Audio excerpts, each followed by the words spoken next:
అటువైపు ఆవిడ ఆంటీ ఒక సినరియో చెప్తుంది, వాళ్ళ మామయ్య చెప్పింది. అమ్మమ్మ గారేమో అదేంటారు, ఆమె ఏం చెప్పిందంటే మా వాడికి ఎందుకు అంత ఎక్కువ ఫుడ్ పెడుతున్నావు అంటే వాడంటే ఎవరు అనింది. మా ఆయన అంటే మీ ఆయన్ని వాడంటావా అనింది. అంటే మా మామయ్య గారు అన్నీ అంటారంటే మీ మామయ్య గారు అంటే నువ్వు అంటావా, నువ్వు మా ఆయన అట్లా అన్నారని చెప్పాలి, వాడు అట్లా అన్నాడు అని చెప్పి యాజ్ ఇట్ ఈస్ గా చెప్పకూడదు అంటే మళ్ళీ ఆంటీ సేమ్ అదే రిపీట్ చేసింది.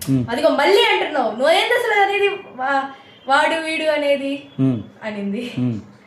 నాకు అంటే డూ యూ థింక్ వాడు వీడు అనడం రైటా?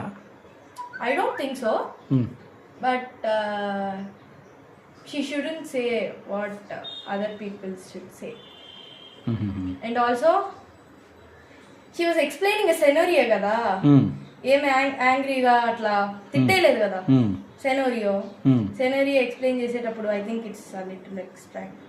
సో ఆమె ఏం చెప్తుందంటే వాళ్ళ మామ అన్న డైలాగ్ని యాజ్ ఇట్గా వెర్బాటం చెప్తుంది. మా మామ ఇటు అన్నాడు, వాడు ఇటు చేస్తున్నాడు ఏంటి అన్నాడు అని ఆమె వెర్బాటంగా చెప్తుంది.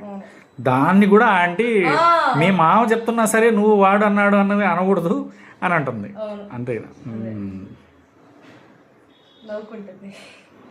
ఎందుకంటే ఆంటీ గారు అంతకు మించి బంగారు తల్లి.